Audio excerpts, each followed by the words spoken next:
Political Chatter. In this video, we will be talking about a potential 2024 election matchup between Florida Governor Ron DeSantis and California Governor Gavin Newsom.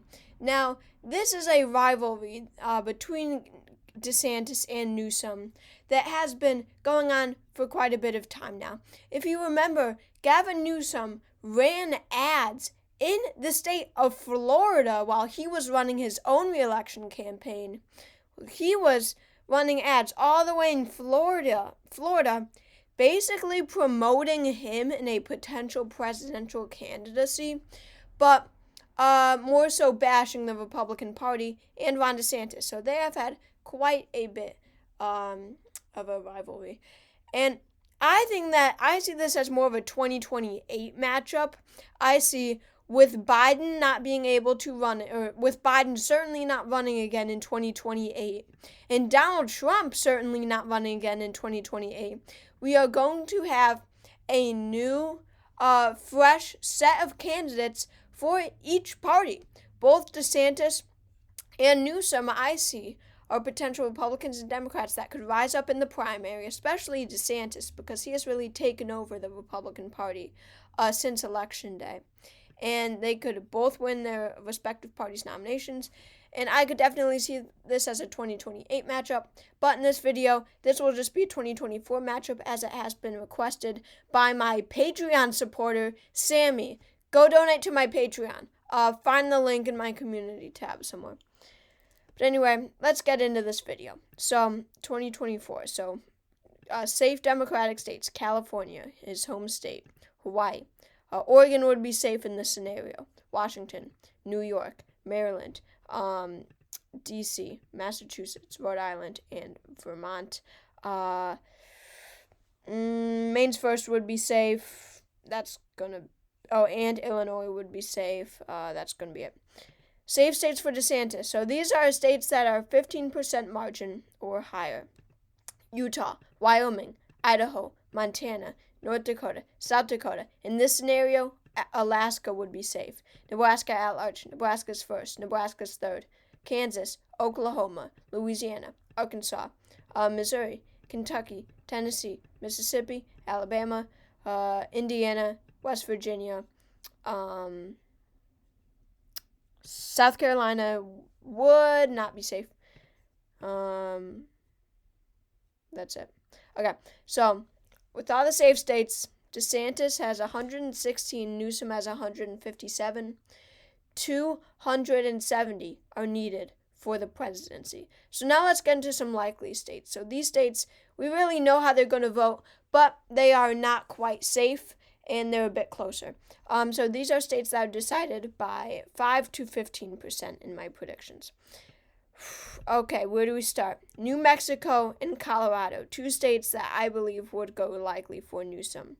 They both went likely for Biden in 2020. Colorado shifting left, and New Mexico is a pretty Democratic establishment state, very friendly to Biden, very friendly to Hillary. Newsom, I definitely see resenting that Democratic establishment, so I think that he would fit right in, and New Mexico Democrats would want him in.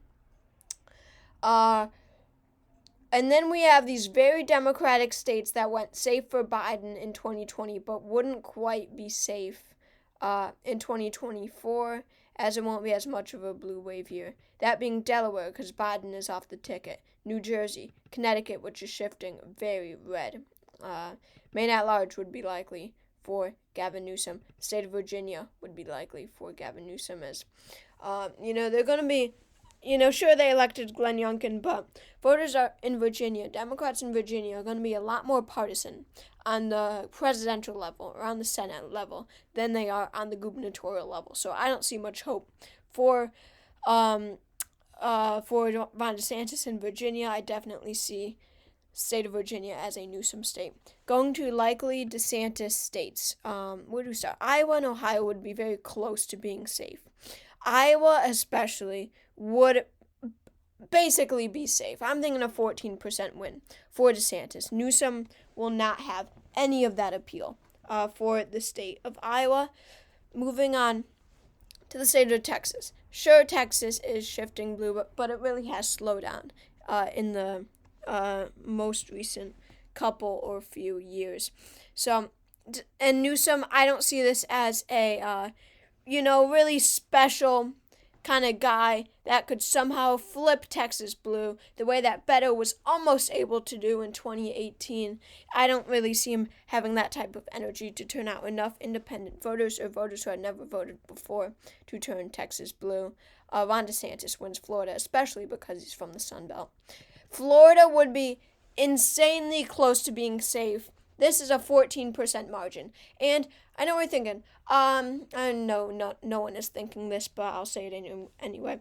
DeSantis won by 19%. Well, some of you might be saying, well, voters are a lot more partisan on a lot less partisan, as I was talking about in Virginia, on the gubernatorial level. They would never vote in that high numbers for DeSantis. But Marco Rubio won by 16 this year. 16%. And that is a Senate election. Voters are very partisan when it comes to the Senate elections, just as partisan as on the presidential level. So DeSantis would almost win Florida by a safe margin, but not quite there. South Carolina would basically be a safe margin. Very close. I don't think I need to talk about that one too much. Maine second, I see DeSantis having an appeal in. Really shifted to the right ever since Donald Trump was, the Republican nominee in 2016, but whatever. That's a likely district for DeSantis. And that's going to be it for all likely states. So that gives DeSantis a very narrow edge with 219 electoral votes. Gavin Newsom, 211. Let's go into lean states. So these states, we actually have a lot of lean states in this scenario. I'm actually going to add on one more likely state, that being the state of North Carolina. I think that Ron DeSantis would be able to shift this one a couple points to the right, which would make it likely, due to the fact that he is from the South and he will have an appeal there in North Carolina. So now moving on to lean states. So these states will be pretty close. 1 to 5% margin for the victor. All right. Let's start with the Democrats, of course. So, Nebraska's second. Not that important, but I don't see it going anywhere. I think that's going to stay with the Democrats. State of Minnesota, I think it's going to stay with the Democrats. Pretty establishment state for the Democrats.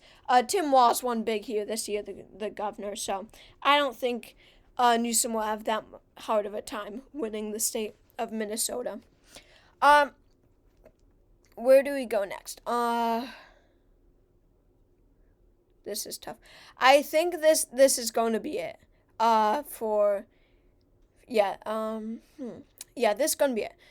So we're moving on already to lean DeSantis states. We just had Minnesota and Nebraska second as the lean Newsom states. So we're on to lean DeSantis states already. So there are quite a few. Arizona, I think, would flip back to the Republican Party with Ron DeSantis as the nominee. Republicans fail in Arizona only when there is a Trump, when there is a Trumpian candidate on the ballot or Trump himself. Kari Lake somehow lost against an extremely weak Democrat. Blake Masters was the Republican, very extreme, very Trumpian Senate candidate. He lost by 5.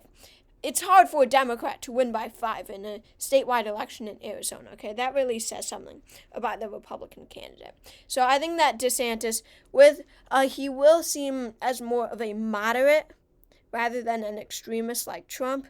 He's going to be seen as much more moderate than Trump. I think Arizona goes back to DeSantis. I think that Nevada flips to the Republican Party. I think that DeSantis wins the state of Nevada. I think he will be able to turn out Hispanic voters more than the Republican Party has ever done. And that goes for Texas, that goes for Arizona. DeSantis will do what no other Republican has done. He will turn out these Hispanic voters in such high numbers. They're already shifting to the right. But with DeSantis as the nominee, he will do this further, as he does come from the state of Florida.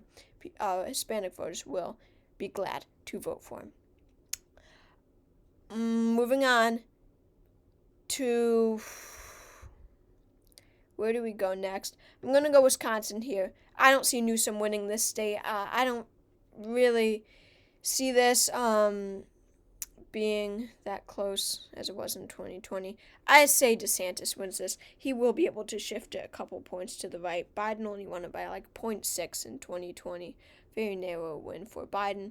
but DeSantis does it. DeSantis will have a hard time in the primary if he runs against someone because of his lack of a Rust Belt appeal. That's going to hurt him in any election map. But against someone like Newsom will have even less Rust Belt appeal. DeSantis, at the end of the day, will appeal to those white working class voters more than Newsom will, even though he won't that much. And I see DeSantis win by 3 or 4% in Wisconsin. Let's see. Going to Pennsylvania, I think that this is a lean DeSantis state, and that puts him over the edge for the same reasons as Wisconsin. Newsom could be a popular figure in Pennsylvania, but I see DeSantis connecting with the Pennsylvania voters' values a lot more than Gavin Newsom does. Newsom will be seen as, California guy. Won't really appeal to those voters. I see a DeSantis win in Pennsylvania.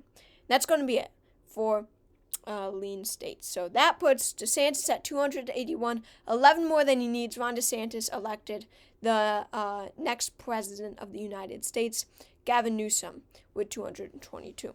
So that leaves Georgia, Michigan, and New Hampshire. So let's go. Georgia, I think, goes to DeSantis by a tilt margin. If he didn't come from the South, Newsom would probably win, but I don't really see Newsom having that much appeal with African-American voters, at least enough to trump Ron DeSantis' home state of Florida. He's going to connect with Georgia voters a lot more than Newsom is, even though Georgia is shifting heavily to the right. That's why it would be so close. But DeSantis ultimately wins the state of Georgia. Going up to Michigan, I think that Newsom narrowly wins here. Looking at the Democrats' performance in 2022, they've kind of have Michigan under lockdown, is what it's looking like. Not in literal terms, of course, but in election terms, in electoral forms. And, with DeSantis not being that great of a candidate among white working class voters, I think Newsom narrowly pulls out a win in the state of Michigan. And I'm very unsure about the state of New Hampshire. This one I'm pretty stuck on. I think I'm going to give it to probably Gavin Newsom, just because there are a lot more Democrats in New Hampshire than there are Republicans, but it is a pretty independent state, and Ron DeSantis could very easily win. That would probably be the closest state of the election, as it was in 2016. Fun fact, if you didn't know. So, Ron DeSantis wins with 297 electoral votes to Gavin Newsom's 241. If you enjoyed this video, please consider subscribing to my channel, and I hope to see you all next time.